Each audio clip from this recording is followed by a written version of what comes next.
साथियों ने समय निकाला और हमारी बात सुनने के लिए आप आए।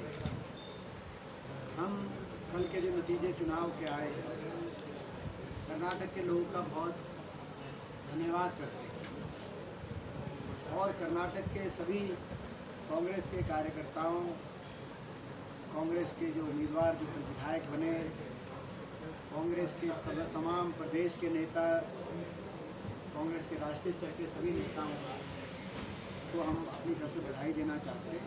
ये कर्नाटक की जीत बड़ी महत्वपूर्ण जीत इस देश की राजनीति में साबित होगी, हमें ये मानना है। कर्नाटक के लोगों ने सिरे से भारतीय जनता पार्टी की जो एक इवेंट बेस्ड राजनीति सोच रही, उसको नकारने का काम किया और मूल मुद्दों पर महंगाई, भ्रष्टाचार, बेरोजगारी, जो कर्नाटक की जनता हर वर्ग जो दुखी और इनका मूल मुद्दों पे कांग्रेस का साथ दिया और भाजपा के अहंकार को तोड़ने का काम किया कर्नाटक में। ये जीत कोई साधारण जीत नहीं है, एक प्रचंड बहुमत के साथ ऐसे समय में जीत जब केंद्र में वो सरकार हो उस पार्टी की, थोड़ा बहुत ऊपर नीचे जीत हो सकती है कई बार, लेकिन इतने प्रचंड बहुमत के साथ जीत होना इस बात का सूचक है कि आज देश के लोग बदलाव की तरफ बढ़ चुके हैं। बहुत बड़ी तादाद में कर्नाटक के गरीब ने और किसान ने भी हमारा साथ दिया है।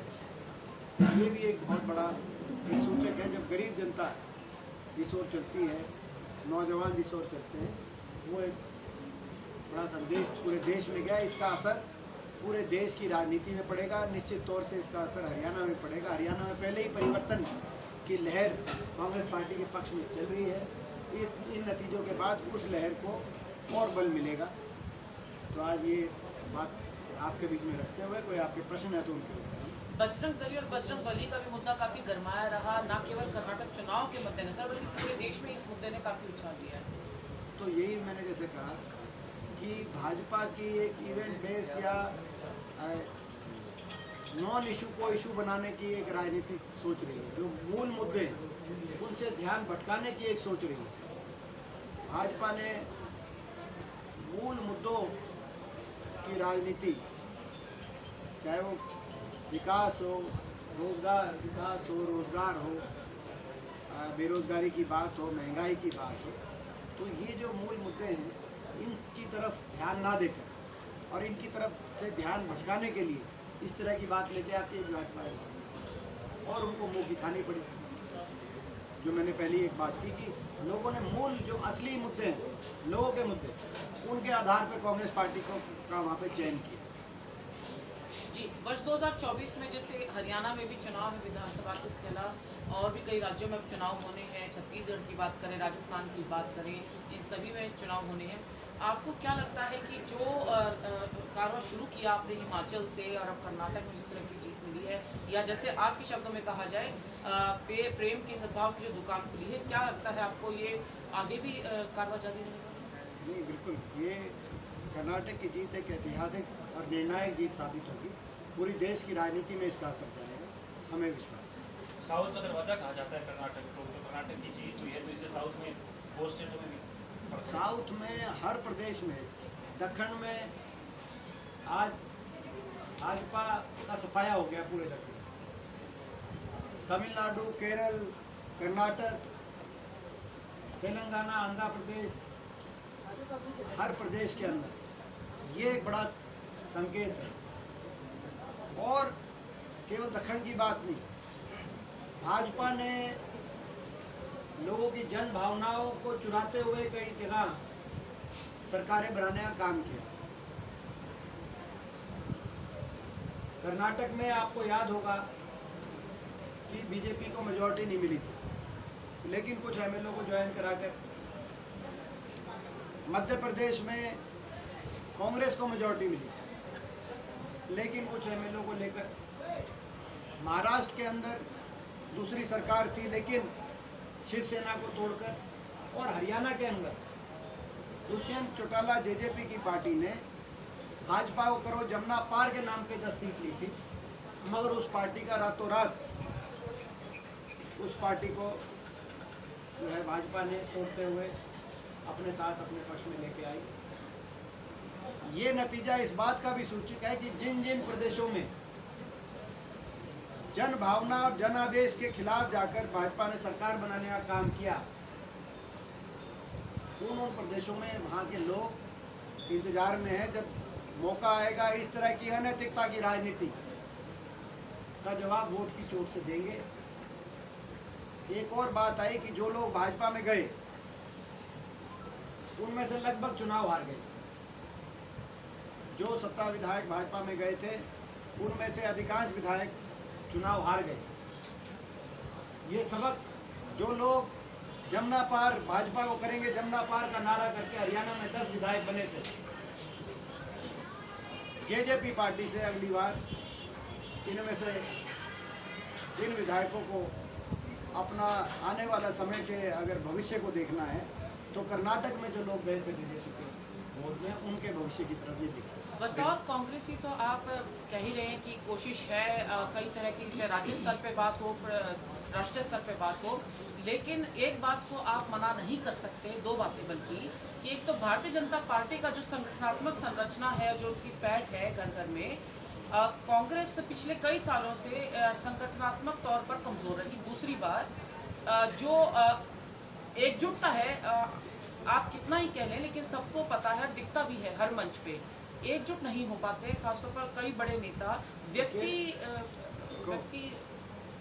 विशेष की राजनीति। विपक्ष में कांग्रेस पार्टी आज मजबूती से हरियाणा प्रदेश में जनता की लड़ाई लड़ रही है और कांग्रेस के पक्ष में लोग जो है चौधरी उपेंद्र सिंह हुड्डा जी के कार्यकाल को याद करते, हुड्डा साहब के नेतृत्व में कांग्रेस की सरकार लोग बनाना चाहते हैं। उस पक्ष में जहाँ तक ये दो बातें हैं जो भाजपा हमारे पे बीजेपी वाले लोग दो बातें कहते हैं, भाई संगठन नहीं है। धनखड़ साहब बारी बारी कहते हैं, आज वो यहाँ पे उनका कार्यक्रम शायद पंचकुला में भी जी, आज भी कहा कि संगठन नहीं है। संगठन पिछली बार भी नहीं था। मैं धनखड़ साहब को याद दिला दूं, जब वो बादली हल्के से चुनाव लड़ रहे थे, बादली से जब चुनाव उन्होंने लड़ा और वहाँ से पंडित कुलदीप बख्श कांग्रेस की टिकट पे हजारों 20,000 वोट से जीत के आए, कितना मार्जिन था एग्जैक्टली, लेकिन संगठन कांग्रेस के पक्ष में जो आज उनकी परिभाषा के अनुसार, तब से तो हमारा संगठन बहुत मजबूत हुआ है। तब से जब कांग्रेस की 31 सीट आई, ये लोगों का संगठन, अगर संगठन नहीं होता तो 31 सीट कैसे आती। हमारा संगठन गांव-गांव में, हमारा संगठन वार्ड में। यही कारण है कि धनखड़ साहब ने जो है अपना जो चुनाव पिछली बार फेस किया बादली कॉन्स्टिट्यूंसी से, तब वहाँ से वो कह रहे थे संगठन नहीं है, लेकिन वो लोगों को कि उनको किस चीज़ में गिनोगे आप, जो उनको हराने का काम किया लोगों ने। जन भावना का संगठन है, कांग्रेस पार्टी का संगठन है, कार्यकर्ताओं का संगठन है और लगातार हमारा जो औपचारिक पार्टी का संगठन है उसमें भी विस्तार लगातार हो रहा है। और दूसरी बात, कांग्रेस पार्टी पूर्णतः एकजुट है। अगर कहीं फूट देखा जा सकता है तो बीजेपी में देखा जा सकता है, बीजेपी के नेताओं में, इस गठबंधन में देखा जा सकता है।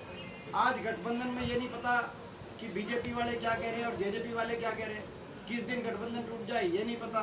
फूट देखा जाए तो इनमें देखा जाए, फूट देखा जाए तो दुष्यंत चौटाला के बयान में और वीरेंद्र सिंह जी के बयान में देखा जाए, फूट देखा जाए तो कप्तान अभिमन्यु क्या कह रहे हैं, नारनौंद के बारे में दादा गौतम क्या कह रहे हैं उस बारे में देखा जाए, फूट देखा जाए तो धनखड़ साहब क्या कह रहे हैं और खट्टर साहब क्या कह रहे हैं।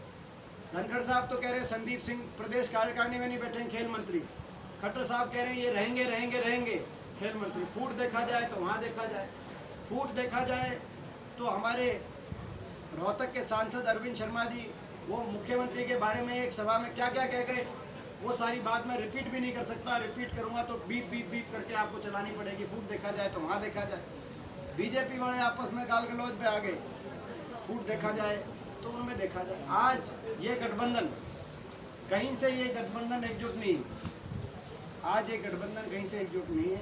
भाजपा के जजपा के गठबंधन में इतनी बड़ी फूट, और उनको दिखता क्या है, आप लोगों की चिंता करो, 9 साल आपकी सरकार होगी, लेकिन दो बातें हम तो हमारे लिए कहेंगे, इनका संगठन नहीं, इनमें फूट है, कहते रहे, लोग एकजुट है, हरियाणा के लोग भी एकजुट है और कांग्रेस पार्टी भी एकजुट है। दीपेंद्र जी, लोकसभा और विधानसभा के चुनाव इकट्ठे करने की मनोहर लाल ने कहा कि हम तैयार हैं। क्या कांग्रेस तैयार है इसके लिए इकट्ठे चुनाव?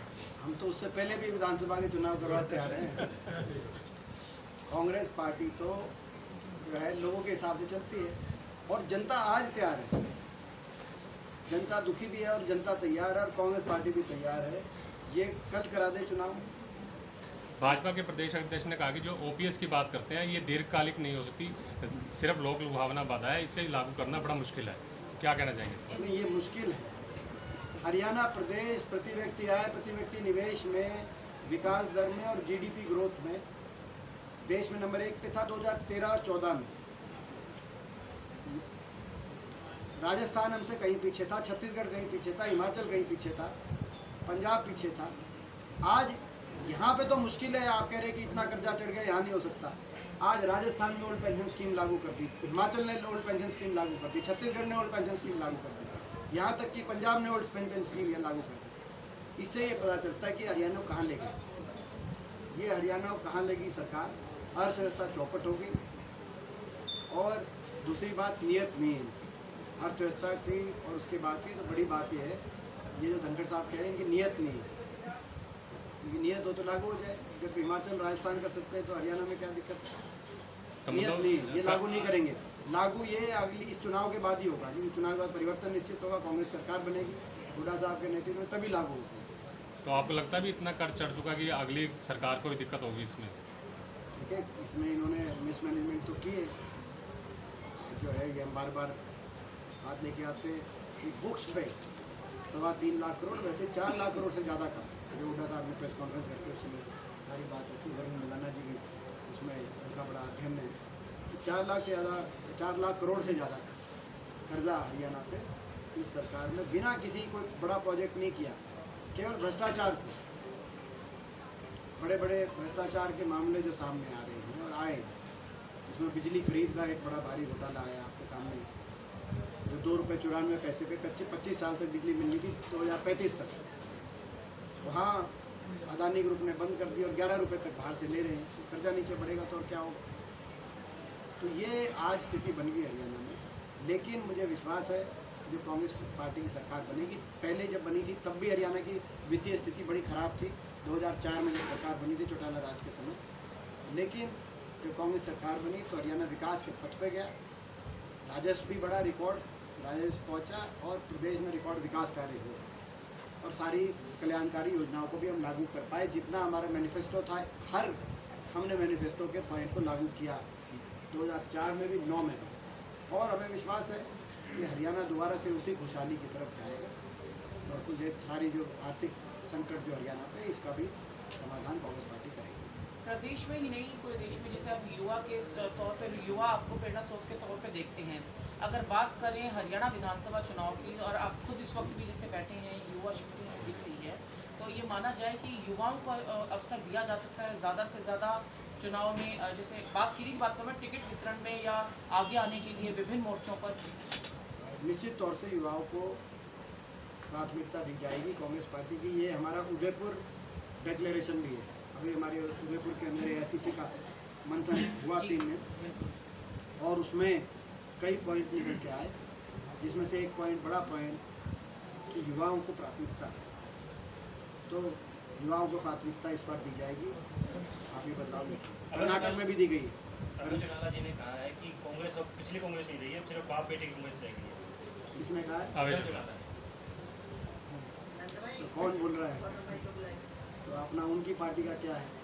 देखिए, ये जिस पार्टी का उनका जनाधार ज़्यादा रहा नहीं हरियाणा में, तो उस बारे में मैं क्या कमेंट करूँ। ये एक लाइन बोल देता हूँ उनके बारे में। ये बार बार ये जो कि भाई कभी गठबंधन होगा, एक दिन कहते हैं कांग्रेस के साथ गठबंधन हम चाहते हैं, अगले दिन फिर उसके बाद हुड्डा साहब के खिलाफ बोलते हैं, मेरे खिलाफ बोलते हैं। मैं प्रदेश के लोगों को स्पष्ट करना चाहता हूँ कि कांग्रेस पार्टी 90 की 90 सीटों पे मजबूत है।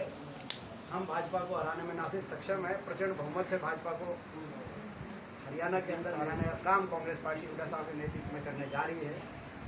पार्टियां जनाधार खो चुकी हैं गिने चुने कार्यकर्ताओं को किस तरह रोकने के लिए अपनी पार्टी में कि भाई ये सारे ही कार्यकर्ता भाग ना जाएं, कुछ कार्यकर्ताओं को ये दिखाई जाए कि 2-4 सीट क्या था, तो उन पार्टियों के बहकावे में ना आए। ये वही पार्टियां हैं जब राज्यसभा का इलेक्शन आओ तो बीजेपी के कहने से वोट डालती हैं। जैसे पिछले राज्यसभा इलेक्शन में जब अजय माकन हमारे कैंडिडेट थे, उनको हराने के लिए इन्होंने वोट डाला। राष्ट्रपति का चुनाव आओ तो बीजेपी की वोट डालती है, उपराष्ट्रपति का चुनाव आओ तो बीजेपी की वोट डालते हैं। सबसे पहले बीजेपी को जाके समर्थन दिया जब ये पार्टी के अध्यक्ष थे। तो जो पार्टी भाजपा के रिमोट कंट्रोल से चल रही हैं, वो पार्टियां जो है आज जो अपना कांग्रेस से अलायंस की बात करके अपने कांग्रेस की लोकप्रियता के ग्राफ को बढ़ता देख के अपने कार्यकर्ताओं को रोकने का ये प्रयास कर रही है। लेकिन मैं जो है प्रदेशवासियों को क्लियर करना चाहता हूँ, कांग्रेस पार्टी सक्षम है। 90 की 90 सीटों पे हम स्वयं इलेक्शन लड़ेंगे और हरियाणा में अगली बहुमत से सरकार बनाने का काम करेंगे। किसी के साथ गठबंधन नहीं होगा? स्पष्ट कह दिया, हम 90 की 90 सीटों पे सक्षम है। जब हम अपनी